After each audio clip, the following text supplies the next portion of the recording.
નમસ્કાર વિદ્યાર્થી મિત્રો, તમારું હાર્દિક સ્વાગત છે એજ્યુકેશન એન્ડ ગુજરાતી ચેનલ પર. આજનો આપણો ટોપિક છે ધોરણ 10 વિષય હિન્દી. તેમાં જોઈએ ચેપ્ટર નંબર 16. તેમનું નામ છે ચોરી ગદ્ય. તેમના લેખક છે યશપાલ જૈન. તેમાં આપણે જોઈએ વિભાગ એમાં गद्य आधारित प्रश्न पहला है, सही विकल्प चुनकर रिक्त स्थानों की पूर्ति कीजिए. प्रत्येक का एक अंक है. उसमें पहला है चोरी करना अच्छा नहीं है परंतु आज की स्थिति बड़ी लाचार हो गई है. दूसरा है कुंदन ने काका के घर से अनाज चुराया था. तीसरा है नंदन के अनुसार ब्रह्म का अंत नहीं था. चौथा है मालती खुद को कोसने लगी. पांचवा है एक बार नींद बिगड़ी तो फिर हाथ नहीं रुकता. छठा है मालती ने बिंदु को चौके में खाना खिलाया. और सातवां है बिंदु को अपने कमरे में ले जाकर नंदन ने मुट्ठी भर मेवा दिया. आठवां है मालती ने बिंदु के साथ स्नेहपूर्ण व्यवहार किया. और नौवां है व्यक्ति को वस्तु उपलब्ध नहीं होती तो वह चोरी से प्राप्त करने में नहीं हिचकिचाता. दसवां है बिंदु की आंखें उबड़ आ गई. प्रश्न नंबर दूसरा है, सही विकल्प चुनकर निम्नलिखित विधान पूर्ण कीजिए. प्रत्येक का एक अंक है. उसमें पहला है मालती ने देखा कि बिंदु के एक हाथ में झाड़ू है पर दूसरे हाथ में हाथ की मुट्ठी बंधी है. दूसरी मालती ने देखा कि उसकी पुकार पर बिंदु की चाल में कुछ तेजी आ गई है. तीसरा है मालती ने चिढ़कर कहा कि इसे पुलिस में दे दो. चौथा है नंदन ने मालती के शांत कर कहा कि असली बात जानने का यह तरीका नहीं है. पांचवा है हम क्यों ऐसी चीज़ें खाए जो सबको नहीं मिलती.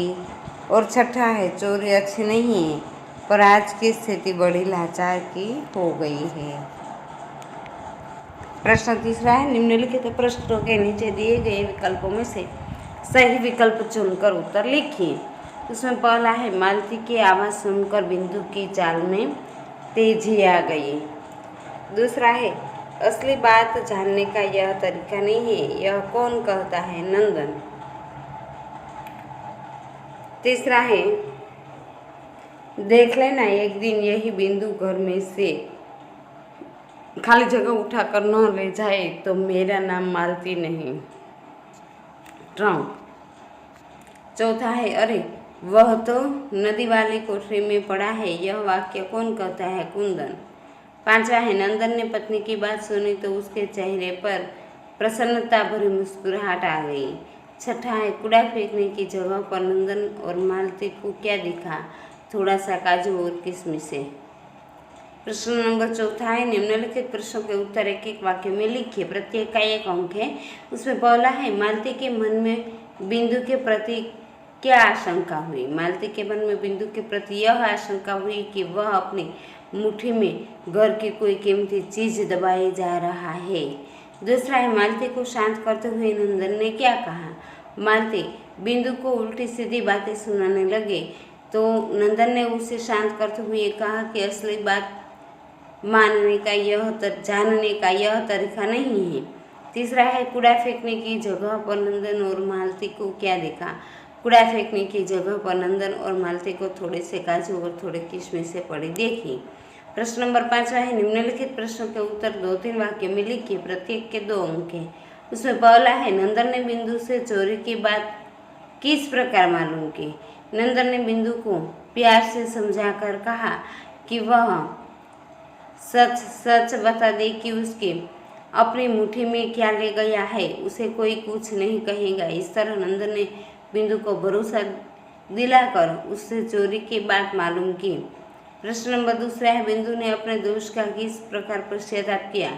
बिंदु कमरे में नीचे पड़े थोड़े से मेवे उठा लाया था. उस पर लग रहा था कि जैसे उसने दुनिया का बहुत बड़ा पाप कर डाला हो. बिंदु अपने दोष का पश्चाताप करने के लिए भूखा प्यासा एकांत में एक कमरे में बैठकर मुंह छिपाकर पड़ा रहा.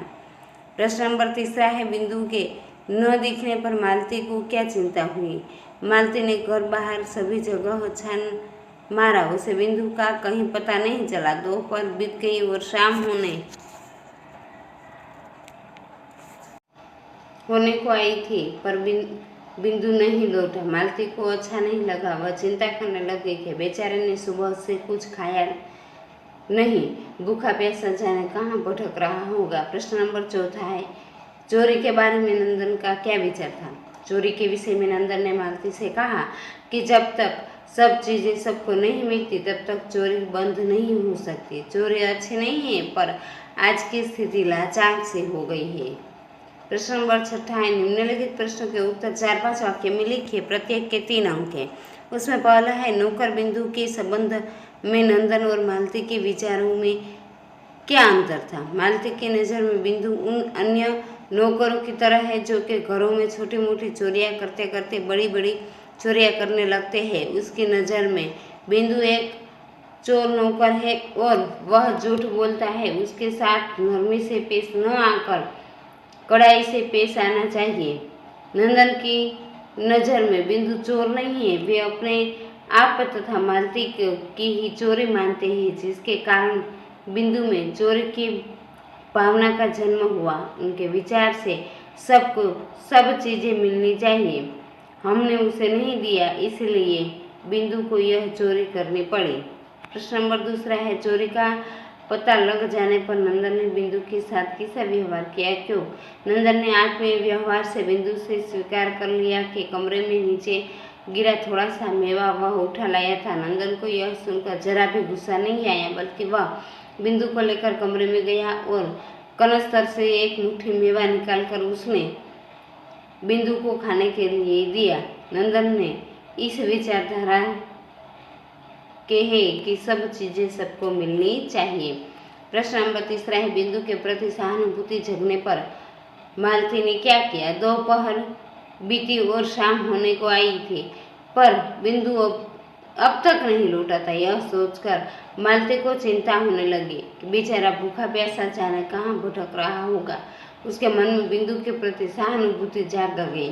उसने कमरे से बाहर आकर देखा कि बगीचे में चक्कर लगाया कि कहीं पेड़ के नीचे पेड़ सो न रहा हो। फिर वह अपने को कोसने लगी कि उसने छोटी सी बात को इतना तुल क्यों दिया। तभी उसे कुंदन से पता चला कि बिंदु नदी वाली कोठरी में पड़ा है। सुनते ही वह तुरंत जाकर वहां से बिंदु को उठाकर ले आई। वह उसे चौके में ले गई और स्वयं परोस कर उसे भरपेट खाना खिलाया। प्रश्न नंबर 7 है, निम्नलिखित कथनों का आशय स्पष्ट कीजिए। प्रत्येक का 3 अंक है। उसमें पहला है, लातों के देव बातों से नहीं मानते। उसका उत्तर है कि समाज में 2 तरह के लोग रहते हैं। कुछ लोग प्रेम से कहने पर कोई काम करते हैं, तो कुछ लोग लाख समझाने पर भी वह काम नहीं करते, लेकिन मारने या डांटने पर वे उस काम को करने के लिए तैयार हो जाते हैं। ऐसे लोग प्रेम की भाषा नहीं समझते। उनके साथ नरमी का व्यवहार न कर कड़ाई से काम लेना पड़ता है। उसके साथ उसी भाषा में व्यवहार करना चाहिए जिस भाषा में वो समझते हैं। प्रश्न नंबर 2 है, हम क्यों ऐसी चीज खाए जो सबको नहीं मिलती। इसी से तो चोरी की भावना का जन्म मिलता है। मनुष्य का स्वभाव है कि वह किसी व्यक्ति को किसी वस्तु का इस्तेमाल करते हुए देखता है तो उसे पाने की उसकी भी इच्छा हो जाती है।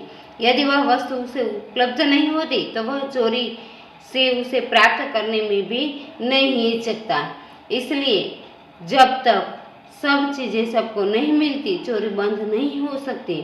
चोरी की भावना पनपने न देने का एक ही उपाय है कि लोगों को ऐसी चीज़ों का उपयोग करने से बचना चाहिए जो सबको उपलब्ध नहीं हो पाती। अब हम देखते हैं विभाग से व्याकरण आधारित। उसमें प्रश्न पहला है, निम्नलिखित कहावतों का अर्थ स्पष्ट कीजिए। प्रत्येक का 1 अंक है। उसमें है, लातों के देव बातों से नहीं मानते, यानी बुरे लोगों के साथ बुरा व्यवहार करने से सही नतीजा निकलता है। प्रश्न नंबर 2 है, निम्नलिखित शब्द समूह के लिए 1 शब्द लिखिए। प्रत्येक का 1 अंक है। उसमें पहला है कि बिना किसी प्रकार का प्रयास किए, अनायास। दूसरा है, बंधी हुई हथेली, मुट्ठी। तीसरा है, बलपूर्वक कराया गया काम, जबरदस्ती। चौथा है, दिन का वह समय जब सूर्य सिर पर आ जाता है, दोपहर। 5वां है, उसे समय, तत्काल। 6ठा है, मकान की दीवार से लगातार बनाया गया साइवान, बरामदा। 7वां है, जितना जरूरी उतना काफ़ी। आठवां है जिसमें ईमान नहीं वह बेईमान। और नौवां है सुखाया हुआ फल मेवा। प्रश्न नंबर 3 है निम्नलिखित संधि को छोड़िए। उसमें पहला है अनायास, अन प्लस आयास। दूसरा है अत्याचार, अति प्लस आचार। तीसरा है महाशय, महा प्लस आशय। चौथा है उल्लास, उत प्लस लास। पांचवा है चरम उत्कर्ष, चरम प्लस उत्कर्ष। छठा है यथोचित, यथा प्लस उचित। सातवां है महोत्सव, महा प्लस उत्सव। और आठवां है सूर्य, सूर प्लस ईश। प्रश्न नंबर 4 है निम्नलिखित मुहावरों के अर्थ देकर वाक्य में प्रयोग कीजिए। प्रत्येक के 2 अंक हैं। उसमें पहला है उबल पड़ना यानी गुस्सा होना। वाक्य है बहू के नखरों से सास उबल पड़ी। दूसरा है गला फाड़ना यानी जोर से चिल्लाना। वाक्य है माँ गला फाड़ फाड़ कर बुलाती रही पर बच्चों ने शरारत कम न की। तीसरा है चेहरा फक होना यानी चेहरा क्रांतिहीन होना। चोरी पकड़ी जाने पर बिंदु का चेहरा फक हो गया। चौथा है आग बबूला हो जाना यानी बहुत गुस्सा होना। इम्तिहान में लगातार 2 वर्ष से असफल हो रहे बेटे को देखकर पिता आग बबूला हो गए। पांचवा है हाथ न रुकना, आदत न छूटना। एक बार चोरी की आदत हो गई फिर हाथ न रुका। छठा है आँख बचाना यानी किसी की नज़र न पड़ना। कोने में छिपी छोटी मुन्नी पर किसी की आँख न पड़ी, सबकी आँख बच गई। सातवां है बात आगे बढ़ना यानी अधिक बहस करना। मालती छोटी सी बात को भी आगे बढ़ा देती है। आठवां है मन आ जाना यानी इच्छा हो जाना। वाक्य है सूरत को पाव भाजी खाने का मन हो गया। नौवां है बात को तूल देना यानी छोटी बात को बड़ा बना देना। वाक्य है मीरा प्रत्येक बात को तूल दे देती है। 10वां है मुंह में जबान न होना यानी चुप रहना। बहू की खामोशी देखकर सास ने ताना दिया कि मुंह में जबान नहीं है। 11वां है होठ खुलना यानी कुछ कहना। माया के होठ खुले थे कि पूजा ने उसे रोक दिया। प्रश्न नंबर 5 है निम्नलिखित शब्दों के विरोधी शब्द लिखिए। प्रत्येक के 1 अंक है। उसमें पहला है अनायास, आयास। संदेह, निसंदेह। नियत, बदनियत। लाचार, समर्थ। 5वां है लाडला, अप्रिय। और छठा है चोरी, साहूकारी। 7वां है सुनी, अनसुनी। 8वां है ध्यान, बेध्यान। 9वां है चाहा, अनचाहा। 10वां है बेईमान, ईमानदारी। 11वां है मालिक, नौकर। 12वां है असली, नकली। प्रश्न नंबर 6 है निम्नलिखित शब्दों के पर्यायवाची शब्द लिखिए। उसमें पहला है झाड़ू, बुरा राय। खाली, रिक्त। होठ, अधर। चौथा है आशय, इच्छा। 5वां है दुलारा, लाडला। छठा है पुत्र, तनय। 7वां है कूड़ा, कचरा। 8वां है कलम, लेखनी। 9वां है जबरदस्ती, जुल्म। 10वां है रोष, क्रोध। प्रश्न नंबर 7 है निम्नलिखित शब्दों की भाववाचक संज्ञा लिखिए। उसमें पहला है साफ, सफाई। दूसरा है बांधना, बंधन। तीसरा है चलना, चलन। चौथा है ठहरना, ठहराव। 5वां है चिल्लाना, चिल्लाहट। छठा है रुकना, रुकावट। 7वां है घबराना, घबराहट। 8वां है असली, असलियत। 9वां है हैरान, हैरानी। 10वां है चुप, चुप्पी। 11वां है जरूर, जरूरत। 12वां है मालिक, मालिकी।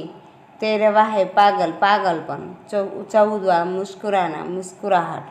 15वां है लड़का, लड़कपन। 16वां प्रसन्न, प्रसन्नता। 17वां बूढ़ा, बुढ़ापा। 18वां चोर, चोरी।